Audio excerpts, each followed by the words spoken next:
Hello friends, आपका हमारे YouTube channel पे स्वागत है। आज हम बात करेंगे क्लास 10th के बाद कौन सा सब्जेक्ट चुनें।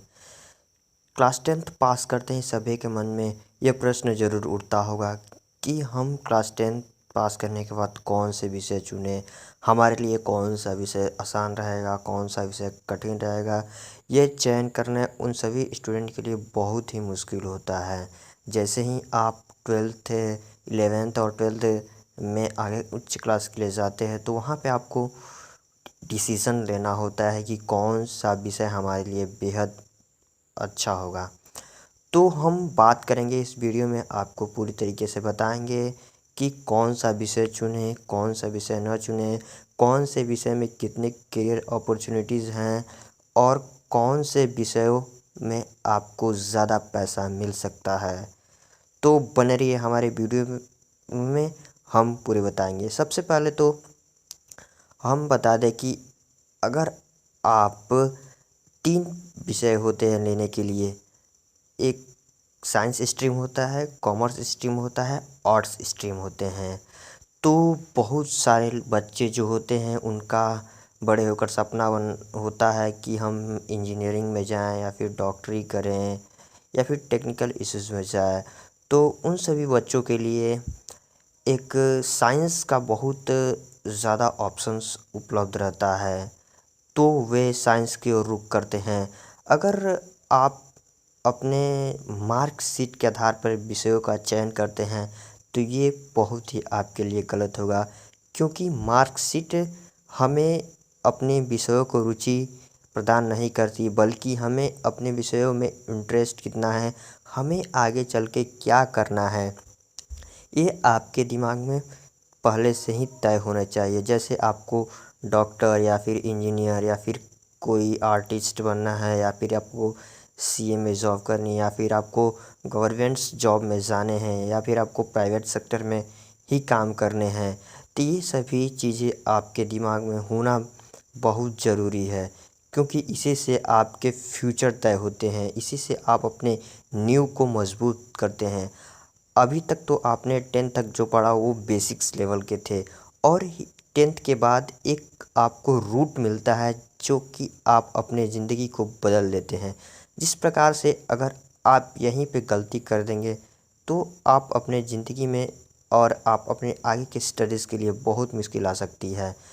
तो यहाँ से डिवीज़न होता है। क्लास 11th-12th एक नींव की तरह काम करता है और उस पे अपनी आगे की बेस रखी जाती है। तो मैंने आपको अभी बताया कि साइंस स्ट्रीम। फिर हम कॉमर्स की बात करें तो commerce stream financials banking sector के लिए बच्चों के लिए है, जो ज़्यादा बैंकिंग सेक्टर में रुचि रखते हैं। इकोनॉमिस्ट, बहुत सारे हर फील्ड में अपॉर्चुनिटीज़ की कमी नहीं है, सिर्फ आपकी इंटरेस्ट होनी चाहिए, आपकी मेहनत होनी चाहिए, आपकी कड़ी लगन होनी चाहिए। अब हम बात करते हैं आर्ट्स स्ट्रीम्स की।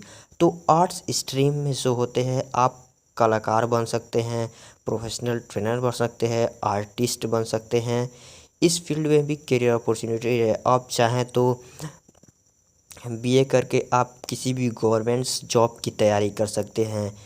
माना जाता है कि आर्ट्स सबसे मुश्किल और सबसे गधे बच्चे होते हैं वही लेते हैं, लेकिन ऐसा कुछ नहीं है। आज हर विषय एक समान है, सिर्फ आपकी रुचि के लिए है। बहुत सारे बच्चों के मन में होगा कि हम आर्ट्स नहीं लेंगे, और वो मैथ के लायक नहीं होते, वो मैथ ले लेते हैं। उनसे उनका जो होता है सारा करियर बर्बाद हो जाता है, और वो इधर के ना रहते हैं ना उधर के रहते हैं। इसलिए अपना सोच समझ के डिसीजन ले। तो अब हम बात करते हैं मैथ्स में।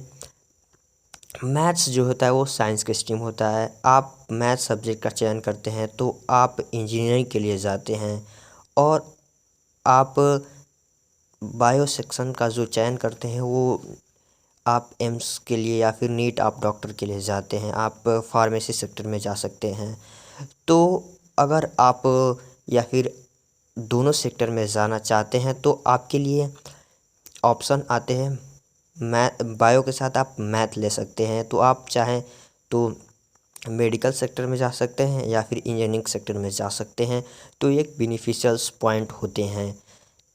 अगर हम बात करें मैथ्स वाले स्टूडेंट्स की, तो मैथ वाले स्टूडेंट जो साइंस वाले स्टूडेंट होते हैं उनका जो सिलेबस होता है वो थोड़ा टफ होता है, लेकिन उनके अकॉर्डिंग्स ये अच्छा होता है कि वो अपने मेहनत बखूबी करते हैं। तो अब हम बता दें कि आपको कि जो सेकेंडरी डिविजन्स होते हैं सब्जेक्ट की, वो अपने अकॉर्डिंग्स होते हैं। आप अपने अनुसार ही विषयों को चयन करें।